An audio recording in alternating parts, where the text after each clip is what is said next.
ನಮಸ್ಕಾರ ಸ್ನೇಹಿತರೆ. ಮಾರ್ಚ್ 3, 2026 ಅಂದರೆ ಇದೇ ತಿಂಗಳ 3ನೇ ತಾರೀಕು ಅತಿ ಶಕ್ತಿಯುತವಾದ ಹೋಳಿ ಹುಣ್ಣಿಮೆ ಬಂದಿದೆ. ಅದರ ಜೊತೆಗೆ ಚಂದ್ರಗ್ರಹಣ ಕೂಡ ಬಂದಿದೆ. ಈ ವರ್ಷದ ಫಾಲ್ಗುಣ ಮಾಸದ ಹುಣ್ಣಿಮೆಯು ಚಂದ್ರಗ್ರಹಣದೊಂದಿಗೆ ಹೊಂದಿಕೆಯಾಗುವುದರಿಂದ ಅದನ್ನು ವಿಶೇಷವೆಂದು ಪರಿಗಣಿಸಲಾಗುತ್ತದೆ. ಮಾರ್ಚ್ 3, 2026 ಬರುವ ಫಾಲ್ಗುಣ ಮಾಸದ ಹುಣ್ಣಿಮೆಯೆಂದು ಸಂಭವಿಸುವ ಚಂದ್ರಗ್ರಹಣವು ಧಾರ್ಮಿಕ ಆಚರಣೆಗಳು ಮತ್ತು ಸಂಪ್ರದಾಯಗಳಲ್ಲಿ ಕೆಲವು ಬದಲಾವಣೆಗಳನ್ನು ಉಂಟು ಮಾಡಬಹುದು. ಹಾಗಾಗಿ ಇದಕ್ಕೆ ದುಪ್ಪಟ್ಟು ಹೆಚ್ಚು ಶಕ್ತಿ ಕೂಡ ಇರುತ್ತದೆ. ಈ ದಿನ ಯಾರು ₹100 ಖರ್ಚು ಮಾಡಿ ಈ ಪದಾರ್ಥಗಳನ್ನು ಮನೆಗೆ ತರುತ್ತಾರೋ ಅವರ ಜೀವನದಲ್ಲಿ ಮನೆಗೆ ತರುತ್ತಾರೋ ಅಂಥವರ ಜೀವನದಲ್ಲಿ ಅದೃಷ್ಟದ ಬಾಗಿಲು ತೆರೆದುಕೊಳ್ಳುತ್ತದೆ. ಅವರಿಗೆ ಅಷ್ಟೈಶ್ವರ್ಯ ಪ್ರಾಪ್ತಿಯಾಗುತ್ತದೆ. ಅಷ್ಟೇ ಅಲ್ಲದೆ ಅವರ ಮನೆಯಲ್ಲಿ ಲಕ್ಷ್ಮೀದೇವಿ ಶಾಶ್ವತವಾಗಿ ನೆಲೆಸುತ್ತಾಳೆ. ಅವರಿಗೆ ಬೇಕಾದಷ್ಟು ಐಶ್ವರ್ಯವನ್ನು ಕೊಡುತ್ತಾಳೆ. ಹಾಗಾಗಿ ಮರೆಯದೆ ಈ ದಿನ ಈ ವಸ್ತುಗಳನ್ನು ತಪ್ಪದೆ ಮನೆಗೆ ತನ್ನಿ. ಒಂದು ವೇಳೆ ನಾನು ಹೇಳಿದ ಪದಾರ್ಥಗಳಲ್ಲಿ ಎಲ್ಲವೂ ತರಲು ಸಾಧ್ಯವಾಗದಿದ್ದರೆ ಕನಿಷ್ಠ ಪಕ್ಷ 2 ಪದಾರ್ಥಗಳನ್ನಾದರೂ ಮನೆಗೆ ತರೋಕೆ ಪ್ರಯತ್ನ ಪಡಿ. ಆ ಪದಾರ್ಥಗಳು ಯಾವುದು ಎಂದು ತಿಳಿಯೋದಕ್ಕೂ ಮುಂಚೆ ನೀವಿನ್ನು ನಮ್ಮ ಚಾನಲ್ನ ಸಬ್ಸ್ಕ್ರೈಬ್ ಮಾಡ್ಕೊಂಡಿಲ್ಲ ಅಂದರೆ ಖಂಡಿತ ಈಗಲೇ ಸಬ್ಸ್ಕ್ರೈಬ್ ಮಾಡ್ಕೊಳ್ಳಿ. ಹಾಗೆ ಈ ವಿಡಿಯೋ ಇಷ್ಟ ಆದರೆ ಮರೆಯದೆ ಒಂದು ಲೈಕ್ ಕೊಡಿ. ಎಲ್ಲರೂ ಭಕ್ತಿಯಿಂದ ಓಂ ಶ್ರೀ ಮಹಾಲಕ್ಷ್ಮಿ ನಮಃ ಅಂತ ಕಮೆಂಟ್ ಮಾಡಿ. ಸ್ನೇಹಿತರೆ, ಈ ದಿನ ಮಹಿಳೆಯರು ಸೂರ್ಯೋದಯಕ್ಕೆ ಮುನ್ನವೇ ಎದ್ದು ಸ್ನಾನ ಮಾಡಿ ಉಪವಾಸ ಮಾಡುವ ಪ್ರತಿಜ್ಞೆಯನ್ನು ಮಾಡುತ್ತಾರೆ. ಗಣೇಶನಿಗೆ ನಮಸ್ಕರಿಸಿ ಪಂಚಾಮೃತದೊಂದಿಗೆ ಗಂಗಾ ಜಲದಿಂದ ಭಗವಂತನಿಗೆ ಅಭಿಷೇಕ ಮಾಡಬೇಕು. ಈಗ ಶ್ರೀಗಂಧ, ಅಕ್ಷತೆ ಮತ್ತು ಹೂಗಳನ್ನು ಭಗವಂತನಿಗೆ ಅರ್ಪಿಸಿ ದೇವಸ್ಥಾನದಲ್ಲಿ ತುಪ್ಪದ ದೀಪವನ್ನು ಹಚ್ಚಿ ಪೂಜೆಯ ಸಮಯದಲ್ಲಿ ಹಣ್ಣುಗಳು, ಹೂಗಳು ಮತ್ತು ಸಿಹಿ ತಿಂಡಿಗಳನ್ನು ಅರ್ಪಿಸಲಾಗುತ್ತದೆ. ಇದರ ನಂತರ ಮಹಿಳೆಯರು ವ್ರತ ಕಥೆಯನ್ನು ಕೇಳುತ್ತಾರೆ. ಅವರು ಶಿವ, ಪಾರ್ವತಿ ಮತ್ತು ವಿಷ್ಣುವನ್ನು ಪೂಜಿಸುತ್ತಾರೆ. ಅಂತಿಮವಾಗಿ ಆರತಿ ಮತ್ತು ನೈವೇದ್ಯ ಅರ್ಪಿಸಿ ಪೂಜೆಯಲ್ಲಿ ತಿಳಿದು ಅಥವಾ ತಿಳಿದೆಯೋ ಮಾಡಿದ ತಪ್ಪುಗಳಿಗೆ ಕ್ಷಮೆಯನ್ನು ಕೇಳುತ್ತಾರೆ. ಈ ದಿನದ ವ್ರತವು ಪತಿಗೆ ದೀರ್ಘಾಯುಷ್ಯವನ್ನು ಕರುಣಿಸುತ್ತದೆ, ಕುಟುಂಬದಲ್ಲಿ ಸಂತೋಷ ಮತ್ತು ಸಮೃದ್ಧಿಯನ್ನು ತರುತ್ತದೆ ಎನ್ನುವ ನಂಬಿಕೆ ಇದೆ. ನೀವು ಈ ಪದಾರ್ಥಗಳನ್ನೇನಾದರೂ ಈ ದಿನ ಮನೆಗೆ ತಂದರೆ ನೀವು ಮುಟ್ಟಿದ್ದೆಲ್ಲವೂ ಚಿನ್ನವಾಗುವ ಸಾಧ್ಯತೆ ಇದೆ. ಕೂತು ತಿಂದರೂ ಕರಗದಷ್ಟು ಐಶ್ವರ್ಯ ನಿಮ್ಮ ಪಾಲಾಗುತ್ತದೆ. ನಾವೆಲ್ಲರೂ ಈ ದಿನ ತುಂಬ ಶಕ್ತಿ ಇದೆ ಎಂದು ನಂಬುತ್ತೇವೆ. ಈ ದಿನ ನೀವು ಮನೆಗೆ ತರಬೇಕಾದ ಮೊದಲನೇ ಪದಾರ್ಥ ಅರಿಶಿನ. ಈ ದಿನ ಅರಿಶಿನ ತರೋದ್ರಿಂದ ದೀರ್ಘ ಸುಮಂಗಲಿ ಯೋಗ ಜೊತೆಗೆ ಅಷ್ಟೈಶ್ವರ್ಯ ಪ್ರಾಪ್ತಿಯಾಗುತ್ತದೆ. ಅರಿಶಿನವನ್ನು ಮಂಗಳಕರ ಪದಾರ್ಥ ಎಂದು ಹೇಳುತ್ತಾರೆ. ಒಂದು ವೇಳೆ ನಿಮ್ಮ ಮನೆಯಲ್ಲಿ ತುಂಬ ವರ್ಷಗಳಿಂದ ಯಾವುದೇ ಶುಭ ಕಾರ್ಯ ನಡೆದಿಲ್ಲ ಅನ್ನೋದಾದರೆ ಈ ದಿನ ಅರಿಶಿನವನ್ನು ಮನೆಗೆ ತಂದು ನೋಡಿ. ಅತಿ ಶೀಘ್ರದಲ್ಲಿ ಯಾವುದಾದರೂ ಒಂದು ಶುಭ ಕಾರ್ಯ ನಿಮ್ಮ ಮನೆಯಲ್ಲಿ ತಪ್ಪದೇ ನಡೆಯುತ್ತದೆ.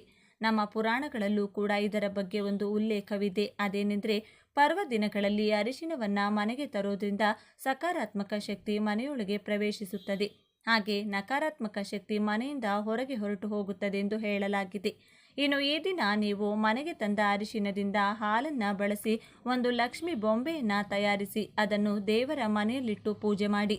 ಪೂಜೆ ಮುಗಿದ ನಂತರ ನೀವು ಆ ಲಕ್ಷ್ಮಿ ಬೊಂಬೆಯನ್ನು ನೀವು ಹಾಗೆ ಹರಿಯುವ ನೀರಿನಲ್ಲಿ ಅಥವಾ ಬಾವಿಯೊಳಗೆ ಹಾಕಬಹುದು.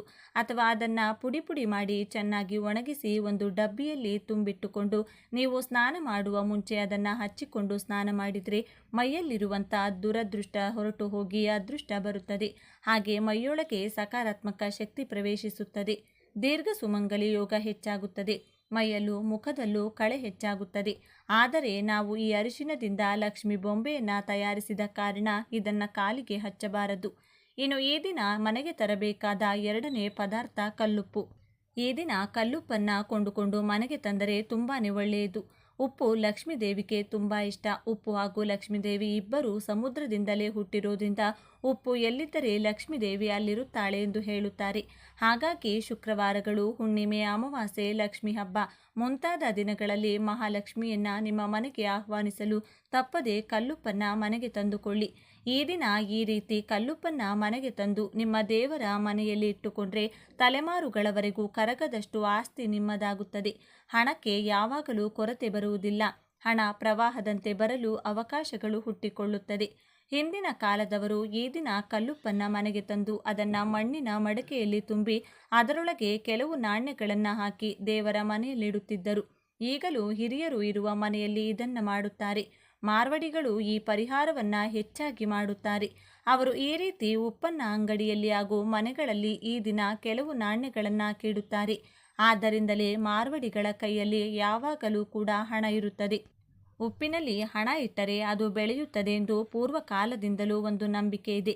ತುಂಬ ಜನ ಸಂಬಳ ಬಂದ ತಕ್ಷಣ ಮೊದಲನೇ ದಿನ ಆ ಪೂರ್ತಿ ಹಣವನ್ನು ಒಂದು ಪೇಪರ್ನಲ್ಲಿ ಸುತ್ತಿ ಉಪ್ಪಿನ ಡಬ್ಬಿಯಲ್ಲಿಟ್ಟು ದೇವರ ಮನೆಯಲ್ಲಿ ಆ ಡಬ್ಬಿಯನ್ನು ಇಟ್ಟು ಬಿಡುತ್ತಾರೆ. ಉಪ್ಪಿನಲ್ಲಿ ನೀವು ಇಟ್ಟಿರುವಂಥ ದುಡ್ಡಿಂದ ಮನೆಗೆ ಬೇಕಾದ ಯಾವುದೇ ಪದಾರ್ಥ ಅಥವಾ ವಸ್ತು ಕೊಂಡುಕೊಂಡಾಗ ಅದರಲ್ಲಿ ಒಂದೊಂದು ರೂಪಾಯಿ ಈ ದುಡ್ಡನ್ನು ಕೂಡ ಸೇರಿಸುತ್ತಾ ಬಂದರೆ ನೀವು ಮನೆಗೆ ತಂದಂತಹ ವಸ್ತು ತುಂಬ ದಿನ ಕೆಟ್ಟು ಹೋಗದೆ ಅಥವಾ ಹಾಳಾಗದೆ ಉಳಿಯುತ್ತದೆ. ಒಂದು ವೇಳೆ ಆ ದುಡ್ಡನ್ನು ನೀವು ಚಿನ್ನ ತರಲು ಬಳಸಿದರೆ ಆ ಚಿನ್ನವನ್ನು ಯಾವಾಗಲೂ ಅಡವಿಡುವ ಪರಿಸ್ಥಿತಿ ಬರುವುದಿಲ್ಲ. ಮತ್ತೆ ಮತ್ತೆ ಚಿನ್ನ ಕೊಂಡುಕೊಳ್ಳುವ ಅದೃಷ್ಟ ಬರುತ್ತದೆ. ಅಥವಾ ಆ ದುಡ್ಡನ್ನು ನೀವು ನಿಮ್ಮ ಬೀರು ಒಳಗೆ ಇಟ್ಟರೂ ಕೂಡ ನಿಮ್ಮ ಬೀರುನಲ್ಲಿ ಹಣ ಯಾವಾಗಲೂ ಖಾಲಿಯಾಗುವುದಿಲ್ಲ. ಪೂಜೆಯ ನಂತರ ಆ ಉಪ್ಪಿನಿಂದ ಮೊದಲು ಒಂದು ಹಿಡಿ ಉಪ್ಪನ್ನು ತೆಗೆದುಕೊಂಡು ಮಹಾಲಕ್ಷ್ಮಿಗೆ ದೃಷ್ಟಿ ತೆಗೆಯಿರಿ. ಬಳಿಕ ಮನೆಯಲ್ಲಿ ಎಲ್ಲರೂ ಒಂದೊಂದು ಹಿಡಿ ಉಪ್ಪನ್ನು ತೆಗೆದುಕೊಂಡು ದೃಷ್ಟಿ ತೆಗೆದುಕೊಳ್ಳಿ. ಕೊನೆಯದಾಗಿ ಒಂದು ಹಿಡಿ ಉಪ್ಪನ್ನು ಕೈಯಲ್ಲಿಡಿದುಕೊಂಡು ನಿಮ್ಮ ಮನೆಯ ಮುಖ್ಯ ದ್ವಾರದ ಮುಂದೆ ನಿಂತುಕೊಂಡು ನಿಮ್ಮ ಮನೆಗೆ ಕೂಡ ದೃಷ್ಟಿ ತೆಗೆಯಿರಿ. ಆ ರೀತಿ ದೃಷ್ಟಿ ತೆಗೆದಂತಹ ಉಪ್ಪನ್ನು ಯಾವುದಾದರೂ ನೀರು ಅಥವಾ ಯಾರೂ ತುಳಿಯದೇ ಇರುವಂಥ ಕಡೆ ಎಸೆದು ಬಿಡಿ. ಇನ್ನು ಉಳಿದಿರುವ ಉಪ್ಪನ್ನು ಅಡುಗೆಗೆ ಉಪಯೋಗಿಸಿ. ಪೂಜೆಗೆ ಬಳಸಿದ ಉಪ್ಪಾದ್ದರಿಂದ ಮಾಂಸಾಹಾರ ಪದಾರ್ಥಗಳಿಗೆ ಇದನ್ನು ಉಪಯೋಗಿಸಬೇಡಿ. ಇನ್ನು ಈ ದಿನ ನೀವು ಮನೆಗೆ ತರಬೇಕಾದ ಮೂರನೇ ಪದಾರ್ಥ ಬೆಲ್ಲ.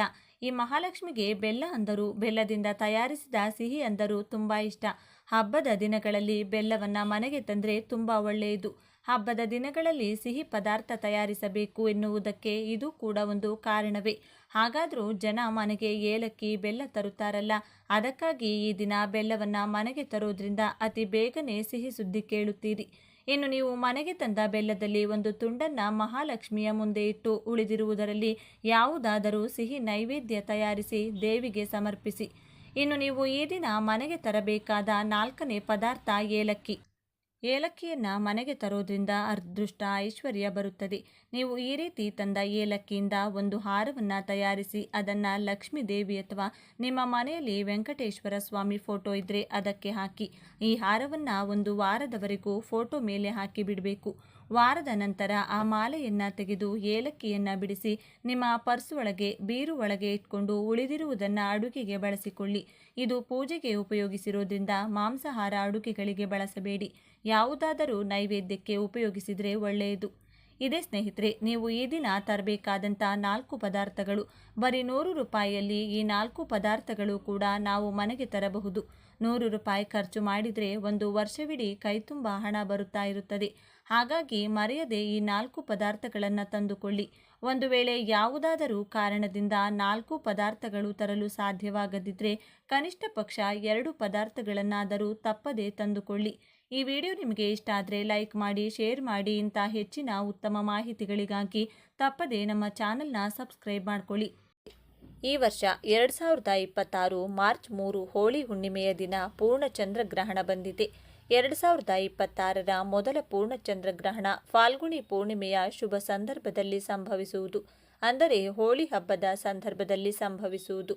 ಈ ಗ್ರಹಣವು 2026ರ ಮಾರ್ಚ್ 3ರ ಮಧ್ಯಾಹ್ನ 2:17ಕ್ಕೆ ಪ್ರಾರಂಭವಾಗಲಿದ್ದು ಸಂಜೆ 7:53ಕ್ಕೆ ಕೊನೆಗೊಳ್ಳಲಿದೆ. ಈ ಚಂದ್ರಗ್ರಹಣವು ಕುಂಭ ರಾಶಿಯಲ್ಲಿ ಸಂಭವಿಸುವುದು. 2026ರ ಚಂದ್ರಗ್ರಹಣದ ದಿನ ಕೆಲವು ರಾಶಿಗಳಿಗೆ ಉತ್ತಮವಾಗಿರುತ್ತದೆ. ಹಾಗಾದರೆ ಈಗ ಆ ಅದೃಷ್ಟದ ರಾಶಿಗಳು ಯಾವುವು ಎಂದು ನೋಡೋಣ ಬನ್ನಿ. ಹಾಗೆ ಚಂದ್ರಗ್ರಹಣ ಸಮಯದಲ್ಲಿ ಏನು ಮಾಡಬೇಕು, ಏನನ್ನ ಮಾಡಬಾರ್ದು ಅಂತ ನೋಡೋಣ. ಅದಕ್ಕೂ ಮುಂಚೆ ನೀವಿನ್ನು ನಮ್ಮ ಚಾನಲ್ಗೆ ಸಬ್ಸ್ಕ್ರೈಬ್ ಆಗಿಲ್ಲ ಅಂದರೆ ಈಗಲೇ ಸಬ್ಸ್ಕ್ರೈಬ್ ಆಗಿ. ಹಾಗೆ ವಿಡಿಯೋಗೆ ಲೈಕ್ ಮಾಡಿ, ವಿಡಿಯೋ ಸ್ಕಿಪ್ ಮಾಡದೆ ಕೊನೆ ತನಕ ನೋಡಿ. ಎಲ್ಲರೂ ಭಕ್ತಿಯಿಂದ ಓಂ ನಮಃ ಶಿವಾಯ ಅಂತ ಕಮೆಂಟ್ ಮಾಡಿ.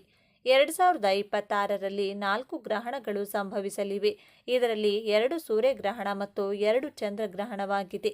2026ರ ಮೊದಲ ಚಂದ್ರಗ್ರಹಣವು ಮಾರ್ಚ್ನಲ್ಲಿ ಸಂಭವಿಸುವುದು. ಈ ಚಂದ್ರಗ್ರಹಣವು ಹೋಳಿ ಹಬ್ಬದ ದಿನದಂದು ಸಂಭವಿಸಲಿದೆ. ಈ ದಿನ ಫಾಲ್ಗುಣಿ ಪೂರ್ಣಿಮಾ ಹಬ್ಬವನ್ನು ಸಹ ಆಚರಿಸಲಾಗುತ್ತಿದ್ದು ಈ ದಿನ ರಾತ್ರಿ ಚಂದ್ರಗ್ರಹಣ ಸಂಭವಿಸಲಿದೆ. 2026 ಮಾರ್ಚ್ 3ರ ಹೋಳಿ ಹಬ್ಬದ ದಿನ ವರ್ಷದ ಮೊದಲ ಚಂದ್ರಗ್ರಹಣವು ಸಂಭವಿಸುವುದು.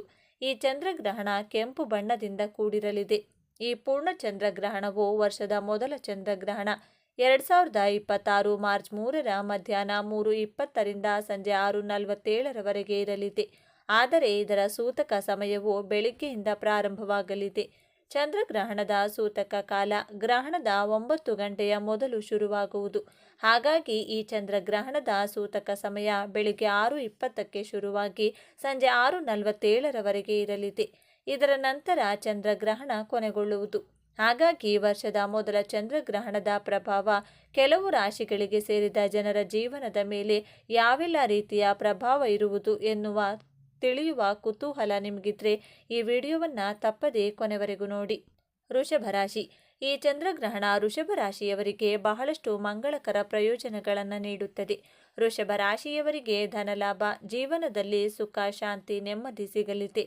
ಅದೃಷ್ಟ ನಿಮ್ಮ ಮನೆ ಬಾಗಿಲಿಗೆ ಬರಲಿದೆ. ಅಲ್ಲದೆ ಈ ಸಮಯದಲ್ಲಿ ಕೆಲಸದಲ್ಲಿ ಯಶಸ್ಸು ಸಿಗಲಿದೆ. ಆದಾಯವನ್ನು ಹೆಚ್ಚಿಸುವ ಮಾರ್ಗಗಳು ತೆರೆದುಕೊಳ್ಳುತ್ತವೆ. ನೀವು ಕೈ ಹಾಕಿದ ಕೆಲಸಗಳಲ್ಲಿ ಯಶಸ್ಸು ದೊರೆಯಲಿದೆ. ನಷ್ಟದ ಸಂಭವನೀಯತೆ ನಿರೀಕ್ಷೆಯಲ್ಲಿರುವವರಿಗೆ ಅದು ಲಾಭವಾಗಿ ಅಥವಾ ಅಸಲು ಕೈಗೆ ಸಿಗುವಂತೆ ಆಗುತ್ತದೆ. ಸೋದರ ಸೋದರಿಯರ ಜೊತೆಗೆ ಇರುವ ವೈಮನಸ್ಯ ನಿವಾರಣೆಯಾಗಲಿದೆ. ಹೆಸರು ಕೀರ್ತಿಗಳು ದೊರೆಯಲಿವೆ. ಕೋರ್ಟು ಕಚೇರಿ ವ್ಯಾಜ್ಯಗಳು ಬಗೆಹರಿಸಿಕೊಳ್ಳಬಹುದು. ಆರೋಗ್ಯದಲ್ಲಿ ಸಮಸ್ಯೆಗಳಿದ್ದಲ್ಲಿ ಸೂಕ್ತ ವೈದ್ಯೋಪಚಾರಗಳು ದೊರೆಯಲಿವೆ. ಮಿಥುನ ರಾಶಿ. ಈ ಚಂದ್ರಗ್ರಹಣ ಮಿಥುನ ರಾಶಿಯವರಿಗೆ ಬಹಳ ದಿನಗಳಿಂದ ಲಭ್ಯವಾಗದ ಹಣವನ್ನು ಪಡೆಯಲು ಸಹಾಯ ಮಾಡುತ್ತದೆ.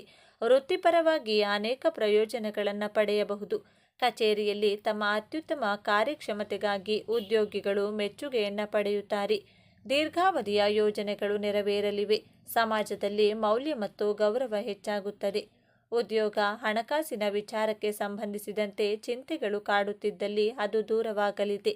ಸಾಂಸಾರಿಕವಾಗಿ ಸಮಸ್ಯೆಗಳನ್ನು ಎದುರಿಸುತ್ತಿರುವವರಿಗೆ ಸಹ ನಿರುಮ್ಮಳವಾಗುವಂತಹ ಬೆಳವಣಿಗೆ ದೊರೆಯಲಿದೆ. ಬಡ್ತಿ ಅಥವಾ ವೇತನ ಹೆಚ್ಚಳದ ನಿರೀಕ್ಷೆಯಲ್ಲಿರುವವರಿಗೆ ಶುಭ ಸುದ್ದಿ ಕೇಳಿ ಬರಲಿದೆ. ಅಣ್ಣ ತಮ್ಮಂದಿರು, ಅಕ್ಕ ತಂಗಿಯರ ಜೊತೆಗೆ ಭಿನ್ನಾಭಿಪ್ರಾಯ, ಮನಸ್ತಾಪಗಳಿದ್ದರೂ ಅದನ್ನು ಬಗೆಹರಿಸಿಕೊಳ್ಳುವ ಅವಕಾಶವಿದೆ. ವೃಶ್ಚಿಕ ರಾಶಿ. ಈ ಚಂದ್ರಗ್ರಹಣ ವೃಶ್ಚಿಕ ರಾಶಿಯವರಿಗೆ ಲಾಭವನ್ನು ತರಲಿದೆ. ಮುಖ್ಯವಾಗಿ ಉತ್ತಮ ಆರ್ಥಿಕ ಜೀವನ ಉತ್ತಮವಾಗಿರಲಿದೆ. ಐಷಾರಾಮಿ ಸೌಕರ್ಯಗಳು ಹೆಚ್ಚಾಗುತ್ತವೆ. ವ್ಯಾಪಾರಸ್ಥರು ಅಧಿಕ ಲಾಭವನ್ನು ಪಡೆಯುತ್ತಾರೆ. ಕೆಲಸದ ಸ್ಥಳದಲ್ಲಿ ನಿಮ್ಮನ್ನು ಗುರುತಿಸಲಾಗುತ್ತದೆ. ನಿಮ್ಮ ಆಪ್ತರು ನಿಮ್ಮನ್ನು ಮೆಚ್ಚುತ್ತಾರೆ. ನಿಮ್ಮ ಸಾಧನೆ ಸಮಾಜದಲ್ಲಿ ಖ್ಯಾತಿ ತಂದುಕೊಡಲಿದೆ.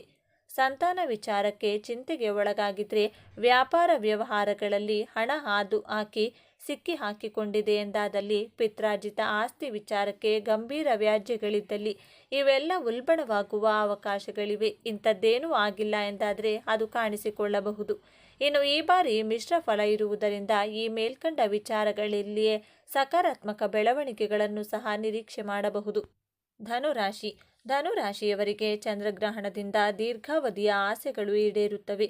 ಅದೃಷ್ಟ ಧನುರಾಶಿಯವರೊಂದಿಗೆ ಇರುವುದರಿಂದ ಆರ್ಥಿಕ ಜೀವನ ಸುಗಮವಾಗಿರುತ್ತದೆ. ನಿಮಗೆ ಆಧ್ಯಾತ್ಮದಲ್ಲಿ ಆಸಕ್ತಿ ಹೆಚ್ಚಲಿದೆ. ಉದ್ಯೋಗಿಗಳಿಗೆ ಕಚೇರಿಯಲ್ಲಿ ಅಧಿಕ ಲಾಭ ಸಿಗಲಿದೆ. ಸಾಕಷ್ಟು ಸಮಯಗಳಿಂದ ಮದುವೆಯಾಗಿ ಸಂತಾನ ಭಾಗ್ಯಕ್ಕಾಗಿ ಕಾಯುತ್ತಿರುವಂತಹ ಧನುರಾಶಿಯವರಿಗೆ ಅತಿ ಶೀಘ್ರದಲ್ಲಿ ಶುಭ ಸುದ್ದಿ ಸಿಗಲಿದೆ. ಆರ್ಥಿಕತೆಯ ವಿಚಾರದಲ್ಲಿ ಕೂಡ ಧನುರಾಶಿಯವರಿಗೆ ಸಾಕಷ್ಟು ಲಾಭಾಂಶಗಳು ಸಿಗಲಿದೆ.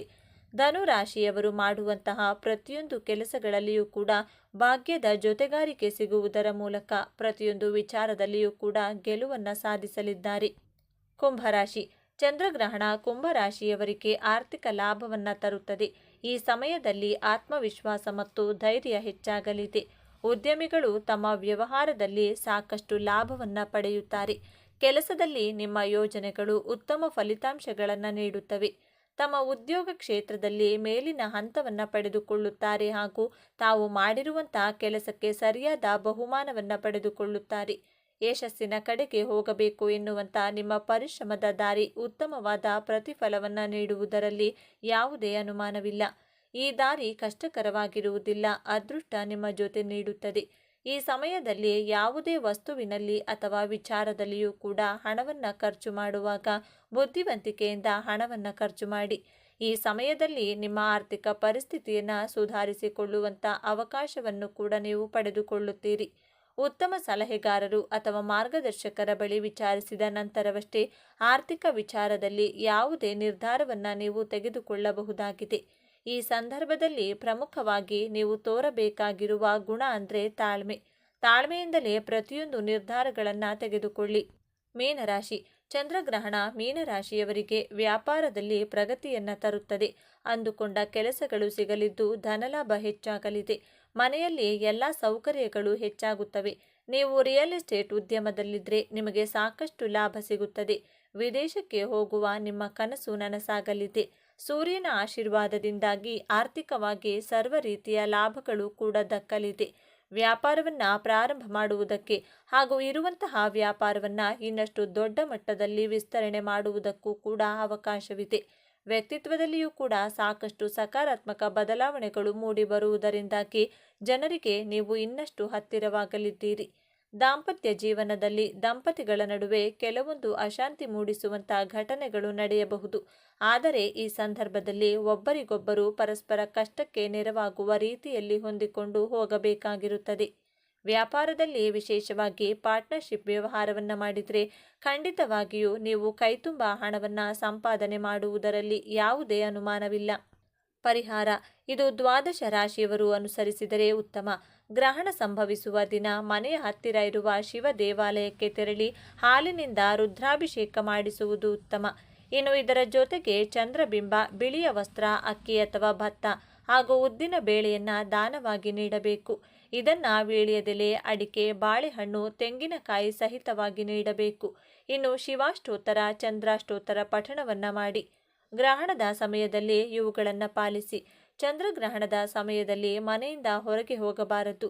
ಗ್ರಹಣದ ಸಮಯದಲ್ಲಿ ಅಡುಗೆ ಕೆಲಸಗಳನ್ನು ಮಾಡಬಾರದು. ಗ್ರಹಣದ ಸಮಯದಲ್ಲಿ ಗರ್ಭಿಣಿಯರು ಹೊರಗೆ ಹೋಗಬಾರದು. ಗ್ರಹಣದ ಸಮಯದಲ್ಲಿ ಚೂಪಾದ ವಸ್ತುಗಳನ್ನು ಮುಟ್ಟಬಾರದು. ಇದಲ್ಲದೆ ಗ್ರಹಣ ಕಾಲದಲ್ಲಿ ದೇವರ ಮೂರ್ತಿಯನ್ನು ಮುಟ್ಟಬಾರದು. ಗ್ರಹಣ ಸಮಯದಲ್ಲಿ ಸೂರ್ಯ ಮಂತ್ರಗಳನ್ನು ಪಠಿಸಿ. ಚಂದ್ರಗ್ರಹಣದ ನಂತರ ಏನು ಮಾಡಬೇಕು? ಗ್ರಹಣದ ನಂತರ ಮನೆಯನ್ನ ಶುಚಿಗೊಳಿಸಿ ಗಂಗಾ ಜಲವನ್ನ ಮನೆಯೆಲ್ಲ ಚಿಮುಕಿಸಬೇಕು. ಮನೆಯ ದೇವರ ಕೋಣೆಯಲ್ಲಿರುವ ಎಲ್ಲ ದೇವರು ದೇವತೆಗಳ ವಿಗ್ರಹಗಳು ಮತ್ತು ಚಿತ್ರಗಳ ಮೇಲೆ ಗಂಗಾ ಜಲವನ್ನ ಸಿಂಪಡಿಸಿ ಮತ್ತು ಸ್ನಾನ ಮಾಡಿ. ಅಲ್ಲದೆ ಚಂದ್ರಗ್ರಹಣದ ನಂತರ ಸ್ನಾನ ಮಾಡಿ ದಾನ ಧರ್ಮದಂತಹ ಕಾರ್ಯ ಮಾಡಿ. ಚಂದ್ರಗ್ರಹಣ ನಂತರ ಹಸುವಿಗೆ ಹಸಿರು ಮೇವನ್ನ ತಿನ್ನಲು ನೀಡಬೇಕು. ಗ್ರಹಣದ ಸಮಯದಲ್ಲಿ ಮನೆಯಲ್ಲಿರುವ ಎಲ್ಲ ನೀರಿನ ಪಾತ್ರೆಗಳು, ಹಾಲು ಮತ್ತು ಮೊಸರುಗಳಲ್ಲಿ ಕುಶ ಅಥವಾ ತುಳಸಿ ಎಲೆಗಳನ್ನು ತೊಳೆದು ಹಾಕಿ. ಸ್ನೇಹಿತರೆ, ಈ ಮಾಹಿತಿ ನಿಮಗೆ ಇಷ್ಟವಾಗಿದ್ದಲ್ಲಿ ದಯವಿಟ್ಟು ಶೇರ್ ಮಾಡಿ, ಲೈಕ್ ಮಾಡಿ ಮತ್ತು ನಮ್ಮ ಚಾನಲ್ಗೆ ಸಬ್ಸ್ಕ್ರೈಬ್ ಆಗಿ. ಎಲ್ಲರೂ ಭಕ್ತಿಯಿಂದ ಓಂ ನಮಃ ಶಿವಾಯ ಅಂತ ಕಮೆಂಟ್ ಮಾಡಿ. ಧನ್ಯವಾದಗಳು.